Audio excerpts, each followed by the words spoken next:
You know how with these videos, like, it's like I want to start with some intro and I just don't have it. I'm just a regular person trying to do this, trying to just do this, I guess. Welcome to my YouTube channel, you guys. If you are new here, welcome. And we are going to continue reading Genesis. I have been really busy and just really just needed some time to myself. Yeah, life has been lifing pretty hard, but we're good. It's good. God is good. I'm grateful. And we're just going to continue reading. So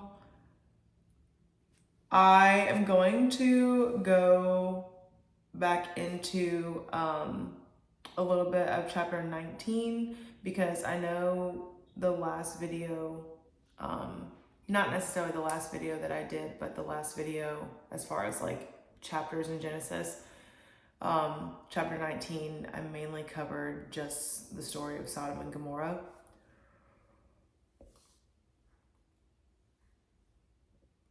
I really hope that one day, like, I won't yawn in a video. I'm so sorry, but this is real life. I'm tired and I have so many things to do. Like I said, I think I've said this in other videos. Actually, I know I have, but I just have my hands in a lot of things. And it's like if I don't sit down and make the time to spend with God, and if I don't actively pursue that time, or at least like right now, how my life is, like, I just don't have it. Like I have to sit down amidst all the other things that I have going on, probably the messages that I'm getting, the text messages, or whatever. It's like I have to make this time. So, and I've said this before too, but just to kind of repeat myself for anyone that's new, I am very passionate about scripture and explaining it, just because nobody really explained it to me, and I didn't really have that,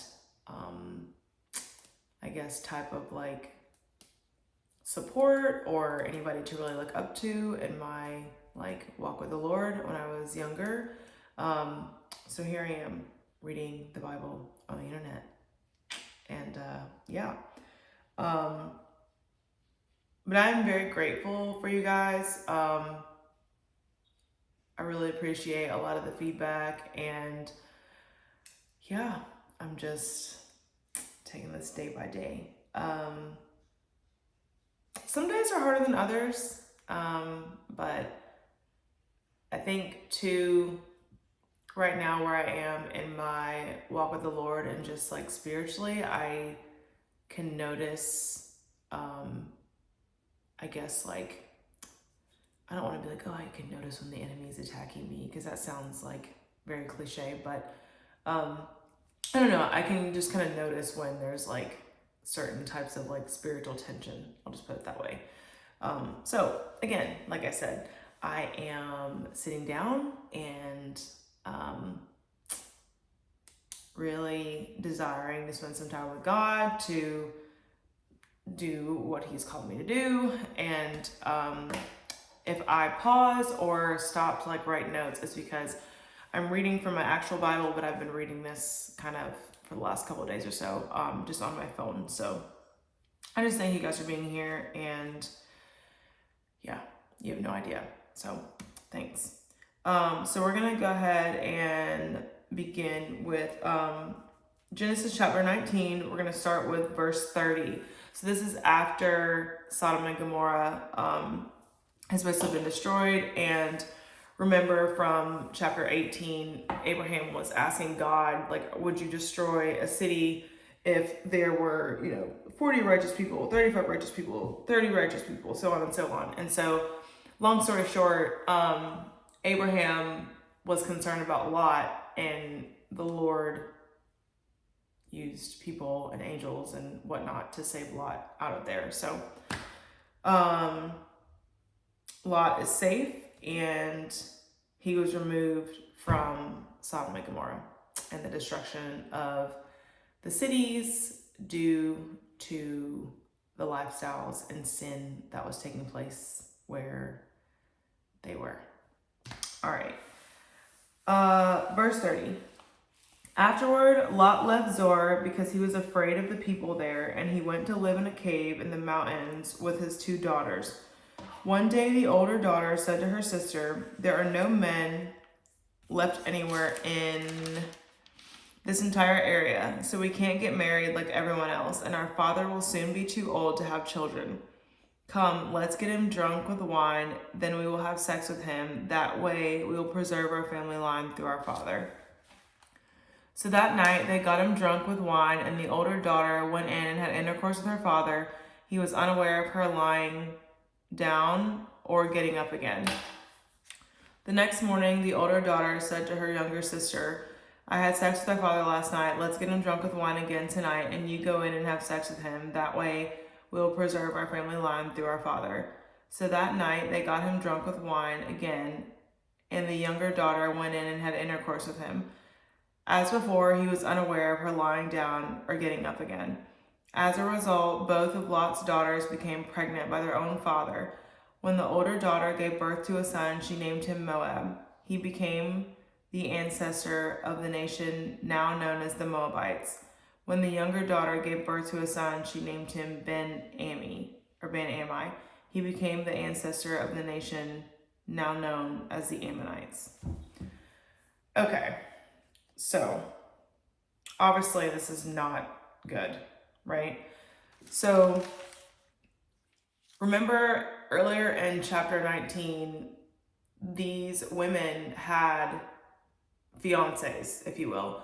But when the angels came to Lot and told Lot to tell his family, like, hey, like, they need to get ready to go, those men did not believe Lot, and so they were unfortunately destroyed. So now these women are like, okay, well, we're not going to be able to have kids because, like, our fiancés are gone. And so their solution, because there were no men left anywhere around them, their solution was to sleep with their father and conceive that way, because they didn't believe that they were going to be able to get married like everyone else.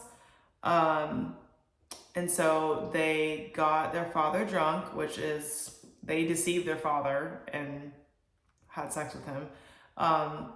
Obviously, he's responsible for himself. I'm not saying like it's all their fault, but still, this is a very uncomfortable thing to talk about now that I'm thinking about it. It's disgusting.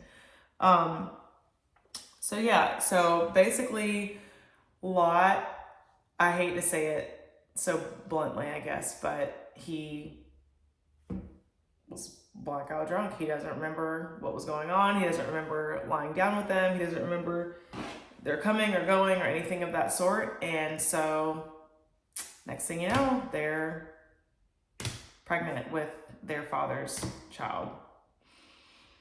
That's disgusting.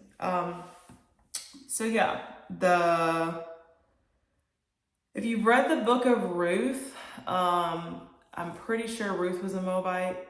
So we learn like later in scripture that the Moabites were not, I guess, like godly people. I don't want to say it like that, but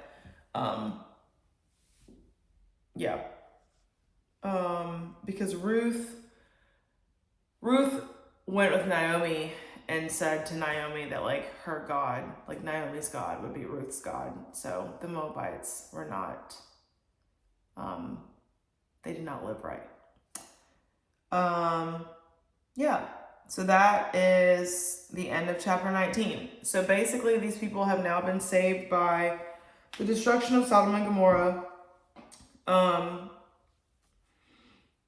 Lot's daughters do not have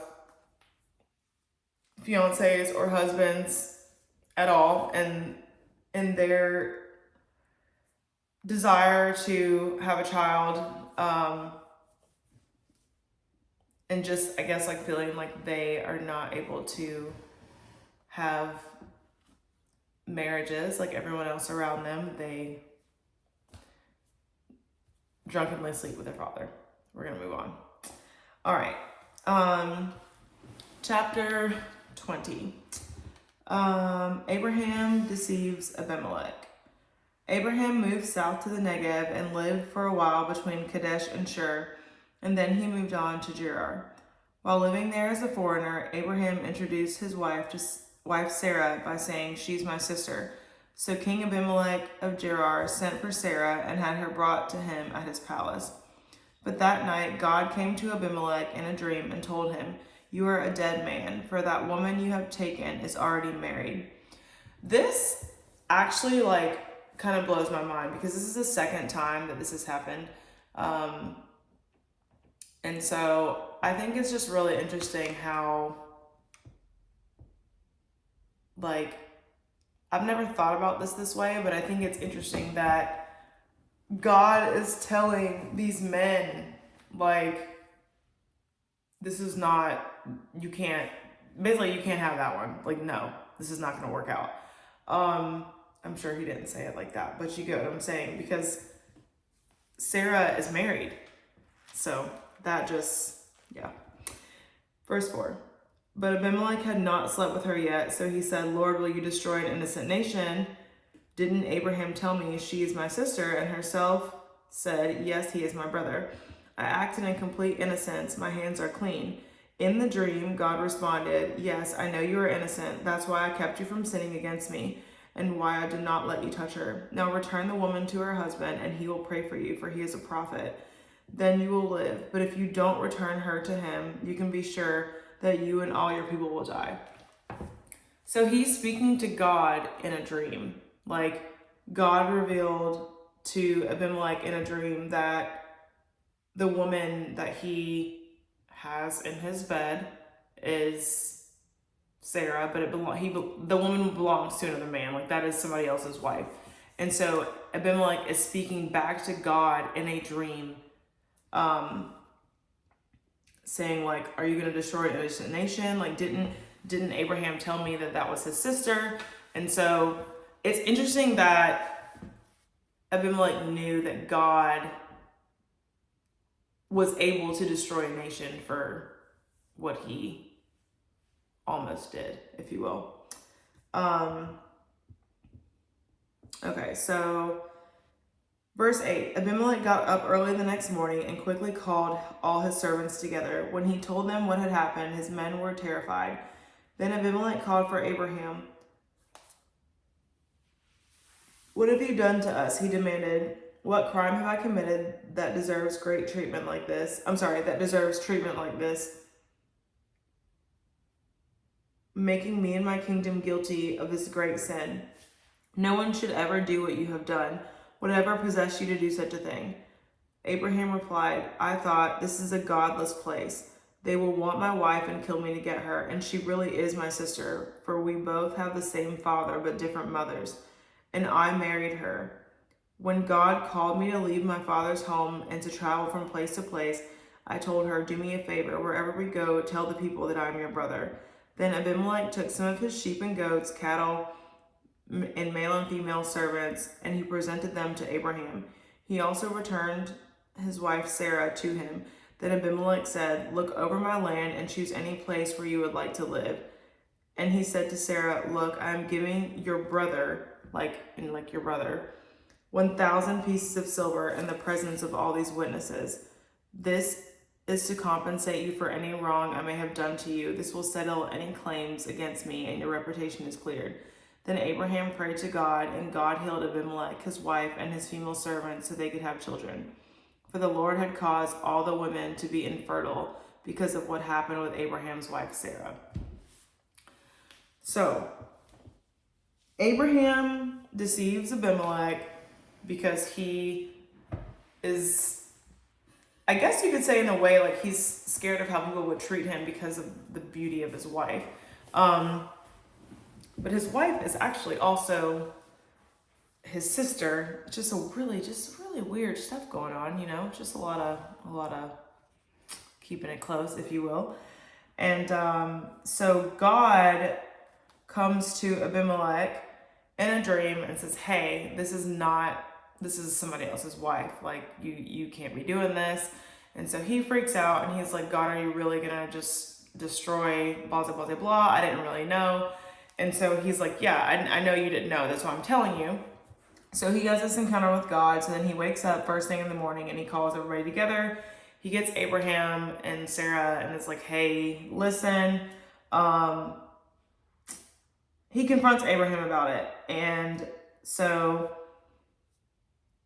in quick summary, he gives them reparations for what he's done. And then Abraham prayed because God said that, it's also interesting because God told him that Abraham was going to pray for him, and that's exactly what he did.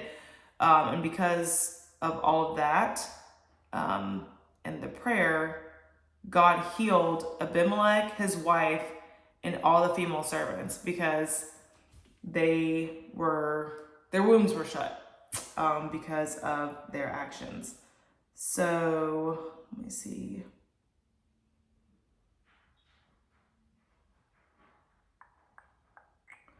So it says in verse 4, Lord, will you destroy an innocent nation? So it doesn't necessarily mean like, I don't know, it doesn't really say, and you guys can do your own research. This is something that I just kind of thought of just now. But it says, he's asking like, God, like, will you really destroy a whole nation? And it's interesting because we just heard about destruction being like fire raining from heaven and just like another town like burning up. But if they can't have children, then this, I don't want to call it like a dynasty, but their kingdom technically would be destroyed because they would have to like blend, if you will, with another group of people. So yeah, it's almost like he knew that, which I would assume like from the dream. So that was just kind of interesting how that kind of tied in together.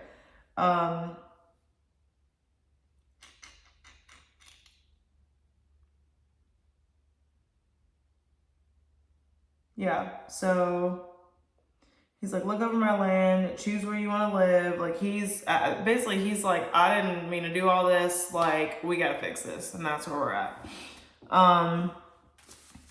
Okay, so the Lord heals all of the women's wombs and heals Abimelech and his wife, and that's that. All right, chapter 21. The birth of Isaac. The Lord kept his word and did for Sarah exactly what he had promised. So she became pregnant and she gave birth to a son for Abraham in his old age. This happened at just the time God said it would, and Abraham named their son Isaac. 8 days after Isaac was born, Abraham circumcised him as God had commanded. Abraham was 100 years old when Isaac was born, and Sarah declared, God has brought me laughter. All who hear about this will laugh with me. Who would have said to Abraham that Sarah would nurse a baby? Yet I have given Abraham a son in his old age. So after all this craziness that's going on with these two, God fulfills his promise to Abraham and Sarah. After Hagar, Ishmael, the whole she's my sister, like they almost kind of messed up a whole kingdom, if you will. Abraham and Lot, just all these things going on. Sarah finally has Isaac. And it was just when God said it was going to be, and it was exactly what he promised. Verse 8. When Isaac grew up and was about to be weaned, Abraham prepared a huge feast to celebrate the occasion. Oh, I'm so sorry. Oh, man. But Sarah saw Ishmael, the son of Abraham, and her Egyptian servant Hagar making fun of her son Isaac. So she turned to Abraham and demanded, get rid of that slave woman and her son. He's not going to share the inheritance with my son Isaac. I won't have it. This upset Abraham very much because Ishmael was his son. But God told Abraham, do not be upset over the boy and your servant. Do whatever Sarah tells you, for Isaac is the son through whom your descendants will be counted. But I will also make a nation of descendants of Hagar's son because he is your son too." So Abraham got up early the next morning, prepared food and a container of water, and strapped them on Hagar's shoulders. Then he sent her away with their son, and she wandered aimlessly in the wilderness of Beersheba. When the water was gone, she put the boy in the shade of a bush. When she went and sat down by herself about 100 yards away, then she went and sat down by herself about 100 yards away. "I don't want to watch the boy die," she said as she burst into tears. But God heard the boy crying, and the angel of God called to Hagar from heaven, "Hagar, what's wrong? Do not be afraid. God has heard the boy crying as he lies there."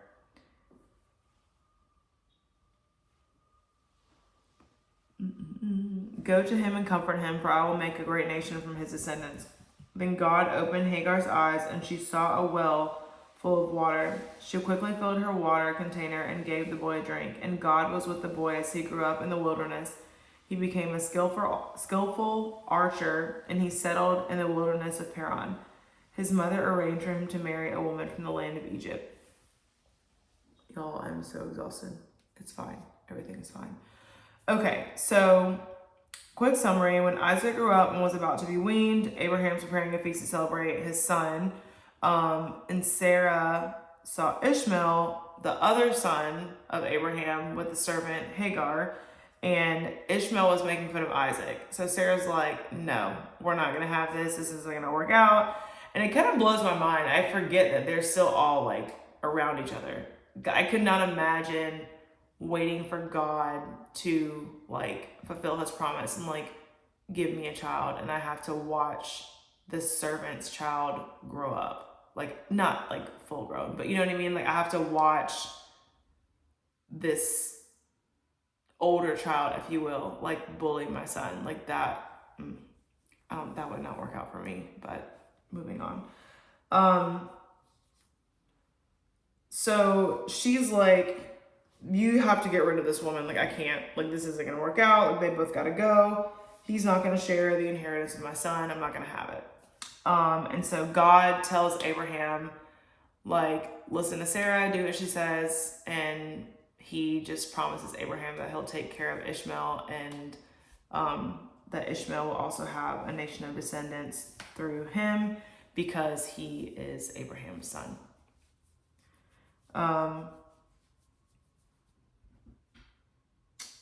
So Abraham gets up early, prepares a container of water and food for Hagar, straps it to her, and sends them away. And then basically when the water ran out that Abraham gave her, she stops, and God hears the boy crying. Let me see. It's interesting because it doesn't say God heard her crying. It says God heard the boy crying. And so the angel of God called to Hagar from heaven. "Hagar was wrong. Don't be afraid. God's heard the boy crying as he lies there." And then God opens her eyes, and she sees a well full of water. She fills her water and gives the boy a drink. And I have to say, this reminds me of the woman at the well, because we know that Christ is the living water, and it's just interesting. There's a lot of like talk about wells in this chapter, and water, and God was with the boy as he grew up in the wilderness, and yeah. All right, verse 22. It said chapter, but it's verse 22. I'm doing great. It is, I'm tired, but we're fine. We're good. All right, verse 22. About this time, Abimelech came with Phicol, we're going to call him that, his army commander, to visit Abraham. "God is obviously with you, helping you in everything you do," Abimelech said. "Swear to me in God's name that you will never deceive me, my children, or any of my descendants."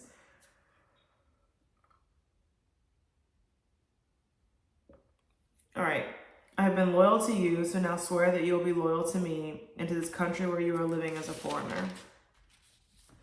Abraham replied, "Yes, I swear to it." Then Abraham complained to Abimelech about a well that Abimelech's servants had taken by force from Abraham's servants.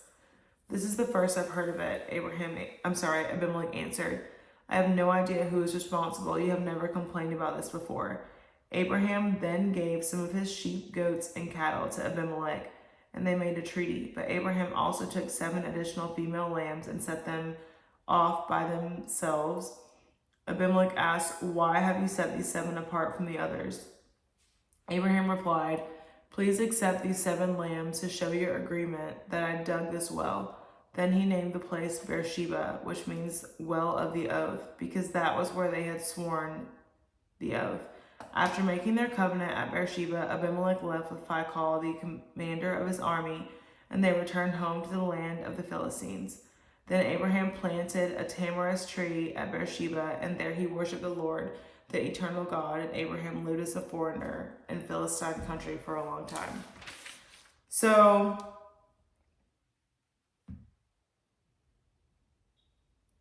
it's interesting because Hagar and Ishmael are also wandering aimlessly in the wilderness of Beersheba, and Abraham is talking about a well that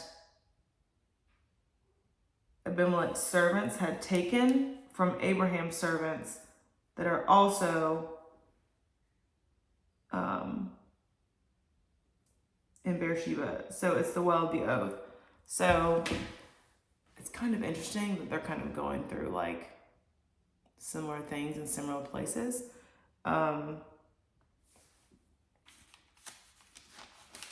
Because God had to open Hagar's eyes to see the well full of water, and Abraham is talking about a well that Abimelech's servants had taken.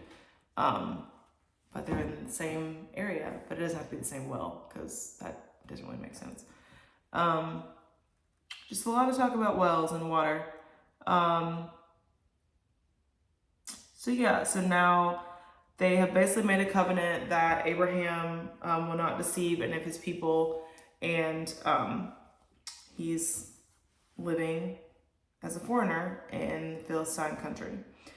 All right, so chapter 22, and this is the last bit for this video.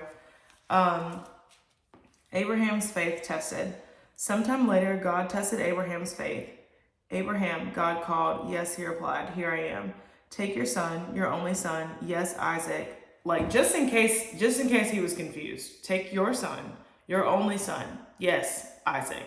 That one, Isaac, the only one you got, right? No confusion there. God is not confusing, I'll tell you that. "Take your son, your only son, yes, Isaac, whom you love so much, and go to the land of Moriah. Go and sacrifice him as a burnt offering on one of the mountains, which I will show you." The next morning, Abraham got up early. He saddled his donkey and took 2 of his servants with him, along with his son Isaac. Then he chopped wood for a fire for a burnt offering and set out for the place God had told him about.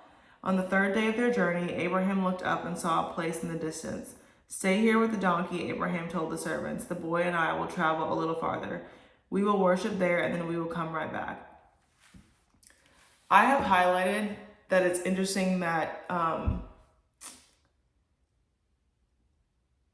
God tells Abraham to go and sacrifice his son as a burnt offering, but he is telling the servants, "We're going to go and we're going to come right back."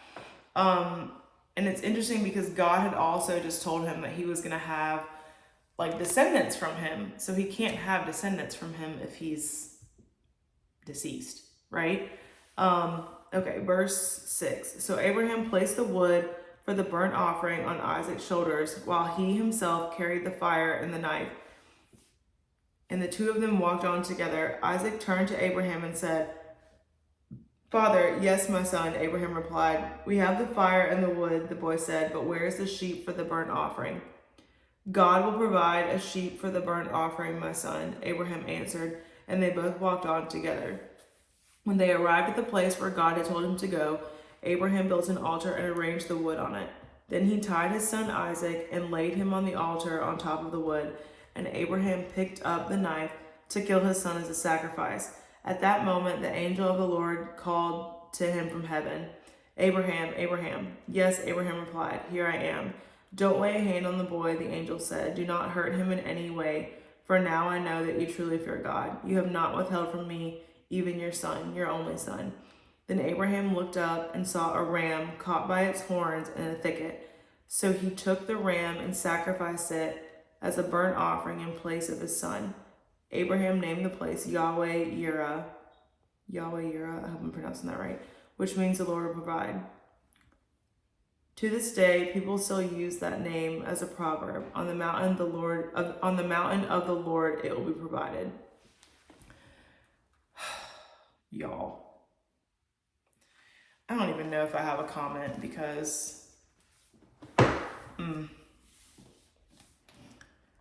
so many things I could say. All right. 15. Then the angel of the Lord called again to Abraham from heaven. This is what the Lord says, because you have obeyed me and not withheld even your son. Y'all don't even understand. Withheld even your son, your only son. I swear by my own name that I will certainly bless you. I will multiply your descendants beyond number, like the stars in the sky and the sand on the seashore. Your descendants will conquer the cities of their enemies, and through your descendants all the nations of the earth will be blessed, all because you have obeyed me. Then they returned to the servants and traveled back to Beersheba, where Abraham continued to live. Soon after this, Abraham heard that Milcah, his brother Nahor's wife, had borne Nahor 8 sons. The oldest was named Uz, the next oldest was named Buz, probably not Booz. Followed by Kemuel, the ancestor of the Arameans, Chesed, Hazo, Pildash, Jidlaph, and Bethuel. Bethuel became the father of Rebekah. In addition to these 8 sons from Milcah, Nahor had 4 other children from his concubine Rahimah. Their names were Tebah, Gaham, Tahash, and Maacah. So, after Abraham has his child, God tests Abraham. That's what this last chapter is about. And he clearly tells him to take his son and go and sacrifice him as a burnt offering on one of the mountains, which I will show you. So God's like, basically, hey, we're going to go sacrifice your son, and I'm going to go show you where to do it. That's a simple version of that. And Abraham's like, all right, come on. And this might be more of like the difference between men and women, because I just don't know. Like, I'm all for being obedient, but like that,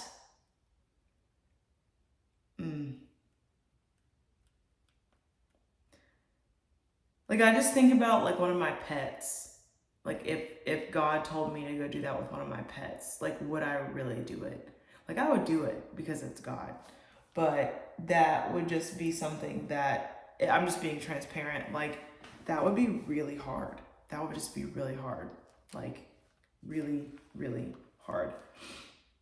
So the next morning, he got up early, saddled the donkey, took 2 of his servants. And so it also says, like, on the 3rd day of their journey. So it's like, he's walking, having to keep his mental state together, knowing that he is about to sacrifice his son, / that they're going to go worship God, as he tells the servants, and trusting that God will provide a sacrifice. That's just a lot. That's a lot for me right now. That's a lot for me thinking about it. Can't even lie to you. Because you have to think, a couple of verses / chapters ago, God just told him that he was going to have descendants through this son. So he has to believe what God said initially to be able to do this, in confidence that God doesn't contradict himself. So something's got to happen on this mountain. Something. Because either he's going to sacrifice his son and God's going to raise him from the dead, and then he's going to have descendants, or God's going to provide something else. So something else will be sacrificed, so he's going to have descendants. Because either way, he's going to have descendants through Isaac. I just can't imagine doing this to my child. That just wouldn't, I don't know. This one always just gets me. But yeah, he goes to do it, and the angel's like, wait, don't do it. And there's a ram in the bush. And so God provides the sacrifice for him. it's one thing to be tested. I obviously get that, but I think it's also like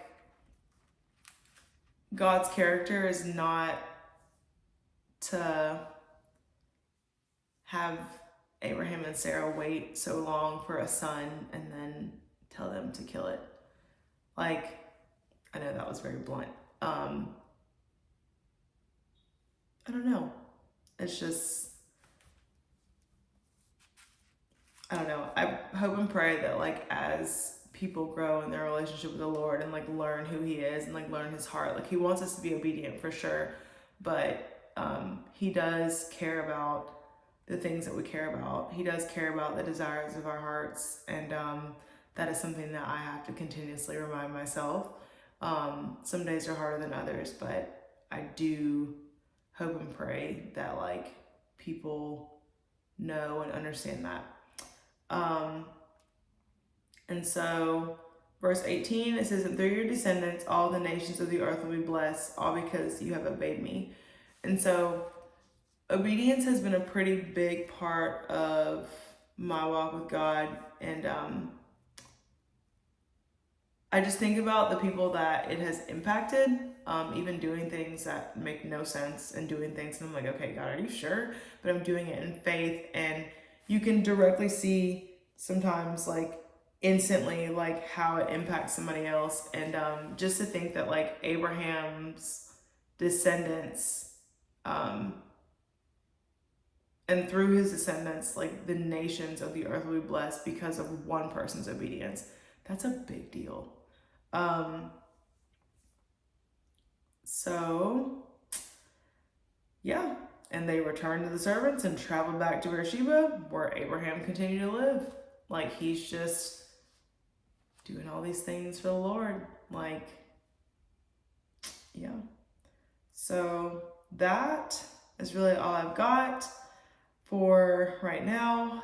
Thank you all for getting through this with me. I am tired, but I don't even know how to explain it. The Bible is just really good for my soul. It really is. Forcing myself to sit down, it's good for like busyness, but I'm always encouraged, always encouraged when I read. Yeah. So, yeah. That's crazy because I just thought about this. Like, Sarah's just like, okay, like he's got my child. And I think this part, if I can be honest, like, I don't know how I would handle this. I'm just being completely transparent. Like, that would be, like, obviously we know the outcome, but that, I had somebody say that in a Bible study group one time. I think they had either just had a baby, maybe they were pregnant, I'm not sure, but we were talking about this story, and it's just really interesting. Like, I don't know, I'm even thinking about this in my own life because it's very interesting to be obedient with things that are just material things. Like I don't know, like for me, like a car, or you know, like just material things, but like even like certain things that, I don't know, everybody's different, so I'm not trying to go off on a tangent, but it just kind of makes me think to myself, like, okay, I don't know where, like, I know I'm where I'm supposed to be. I know I'm doing the things that I'm supposed to be doing. Some days are really hard for me right now, but I'm good. And some days are a breeze. I'm grateful for either of them, like either day, because it's like after the hard days, God does a very good job of just like reassuring me, and I learn a lot. And I think I've said this before too, like a lot of this walk with Christ for me has been me controlling what I can control, which is myself and my response and how I act and what I do with my self. Like, it's not like I can't control another person. But I think it's just another reminder, I guess, to check my heart and just make sure that there's nothing that I would be like holding on to that I wouldn't give up to God if He asked me to give it to Him. I hope I'm wording that right. Yeah, so I think it's really easy now, especially where I am in life right now, to be like, oh, yeah, He just went to sacrifice His son on a mountain. Like, that is nuts. You know, like, I'm not trying to be disrespectful to scripture, but like when you think about it and when you say it, like in today's like time, to think that somebody did that or was about to do that, I don't think I can comfortably sit here and be like, oh yeah, I would do that. I don't think that would be an honest answer for me. That would be really hard. And I'm like, maybe that's why He got a man to do it. I don't know. But it just kind of reminded me to just check my heart a little bit and just sincerely ask God, which I guess I'm doing out loud, like if you're still watching this, but just to ask Him like if there's anything that I'm like holding on to, that I would not give to Him if He asked to have it. And that is a very deep, hard reality to end this video with, but this is how I read sometimes. This is what it makes me think about. I feel like my brain is always going, and I love thinking and learning and challenging myself to learn new things or do new things and expand my mind, if you will. And yeah, so that is what I've got for right now, and I am gonna finish cleaning up my house and I'm going to bed. So I will see you guys next time. Bye.